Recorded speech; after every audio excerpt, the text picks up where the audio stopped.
आज की वीडियो में हम आहार श्रृंखला यानी कि फूड चेन और आहार चाल यानी कि फूड वेब के बारे में चर्चा करने जा रहे हैं। इसे आसानी से समझने में आपकी मदद करने के लिए मैं आपके साथ एक छोटी सी घटना साझा करना चाहती हूँ। तो हुआ यूं, मैं अपने परिवार के लिए वेजिटेबल फ्राइड राइस बनाना चाहती थी और मैं इसकी रेसिपी खोज रही थी, तभी यह रेसिपी मुझे मिली। जैसे ही मैंने इस रेसिपी को पढ़ा, मैंने देखा कि बहुत सारे चरणों का कोई मतलब ही नहीं निकल रहा था। वे मुझसे सब्जियों को काटने से पहले ही उन्हें पकाने के लिए कह रहे थे।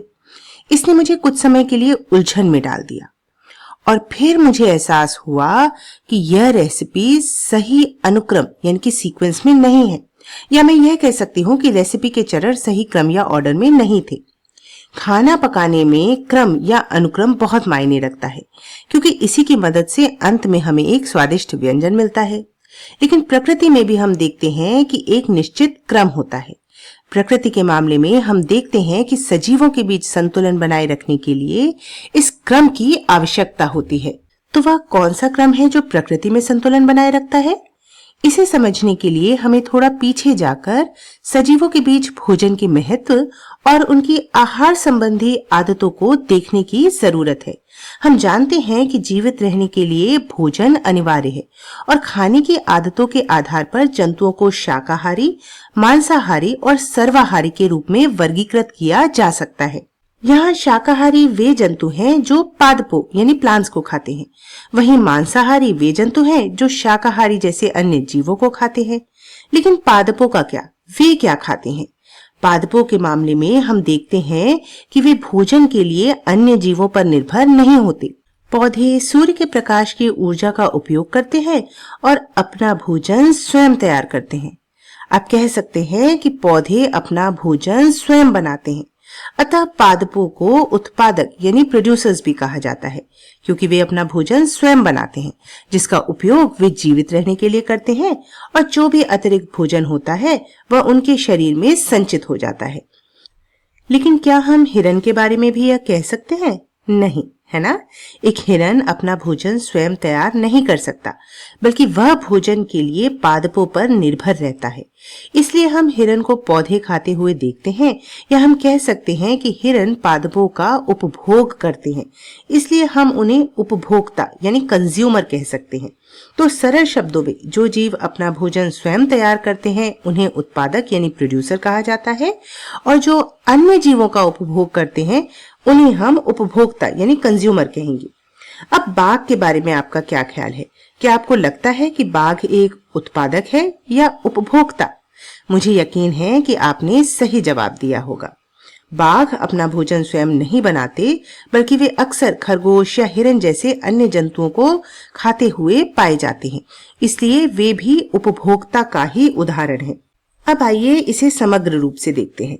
हमने देखा कि पादप सूर्य के प्रकाश का उपयोग करके अपना भोजन स्वयं बना सकते हैं, वहीं दूसरी ओर हिरन पादपों को खाते हैं और बाघ हिरन को अपना आहार बनाते हैं। इस विशेष मामले में यदि आप ध्यान दें तो जब हिरन पौधे को खाता है तो उसे पौधे से ऊर्जा मिलती है ना? और वैसे ही जब बाघ हिरन का उपभोग करता है तो उसे ऊर्जा मिलती है। और आप कभी भी इसका उल्टा होते हुए नहीं देखेंगे। इसका मतलब है कि आप कभी भी हिरन को बाघ को खाते हुए या पौधों को हिरन को खाते हुए नहीं पाएंगे। प्रकृति में कौन किसे खाता है, इसका एक निश्चित क्रम या अनुक्रम होता है। इसी अनुक्रम को हम आहार श्रृंखला कहते हैं। तो आहार श्रृंखला वह अनुक्रम है जो यह दर्शाती है कि प्रकृति में कौन किसे खाता है। यह क्यों महत्वपूर्ण है? क्योंकि यह हमें बताती है कि भोजन के माध्यम से ऊर्जा एक जीव से दूसरे जीव तक कैसे पहुंचती है।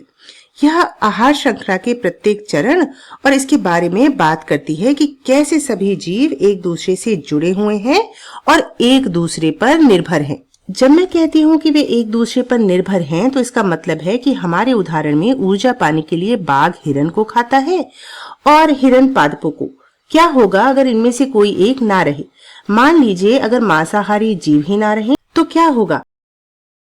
मान लीजिए हम एक घास के मैदान में हैं जहां कुछ पौधे, हिरन और बाघ हैं। अगर बाघ ना रहे यानी मांसाहारी जीव खत्म हो जाएं तो ऐसे में हिरणों की संख्या बढ़ती जाएगी, है ना। उनकी संख्या बहुत ज्यादा हो जाएगी और वे लगातार पौधों को खाते रहेंगे। अब उनकी संख्या इतनी बढ़ जाएगी तो वे बहुत तेजी से पौधों को खाएंगे। इससे पौधों को दोबारा उगने का समय नहीं मिलेगा, जिसका अर्थ है कि कुछ समय बाद उस मैदान में पौधों की कमी होने लगेगी और अंततः अगर भोजन कम हो गया तो जीवों के लिए जीवित रहना मुश्किल हो जाएगा। यही कारण है कि आहार श्रृंखला के सभी जीव प्रकृति में संतुलन बनाए रखने के लिए जरूरी हैं। यहाँ आहार श्रृंखला के कुछ और उदाहरण हैं, जैसे बंदर अंगूर खा रहा है। कुछ मांसाहारी जंतु इन बंदरों को खाते हैं। इसी तरह कैटरपिलर पौधों को खाते हैं और पक्षी इन कैटरपिलर्स को खाते हैं। लेकिन एक बात है, यह क्रम हमेशा तय नहीं होता। पक्षी हमेशा ही कैटरपिलर्स नहीं खाते, कभी कभी वे फल भी खा सकते हैं या कभी कभी बंदर कैटरपिलर्स या कीटों को भी खा सकते हैं। तो यहाँ गौर करने वाली बात यह है कि ये अलग अलग आहार श्रृंखलाएं होने के बावजूद आपस में जुड़ी हुई हैं। जब ये आपस में जुड़ जाती हैं तो एक जाल जैसा बना लेती हैं। इसी को हम आहार जाल कहते हैं, जो हमें बताता है कि विभिन्न जंतु और पादप अपने भोजन के जरिए कैसे एक दूसरे से जुड़े हुए हैं। आहार जाल यह भी बताता है कि प्रकृति में एक छोटा सा बदलाव, जैसे किसी एक जानवर का गायब होना, न केवल आहार श्रृंखला को बल्कि पूरे तंत्र को प्रभावित कर सकता है। यह हमें दिखाता है कि सभी जीव एक दूसरे से जुड़े हुए हैं और प्राकृतिक संतुलन को बनाए रखने में मदद करते हैं। तो आज हमने आहार श्रृंखला और आहार जाल के मूल सिद्धांतों को अच्छे से समझा। आशा है आपको वीडियो पसंद आया होगा।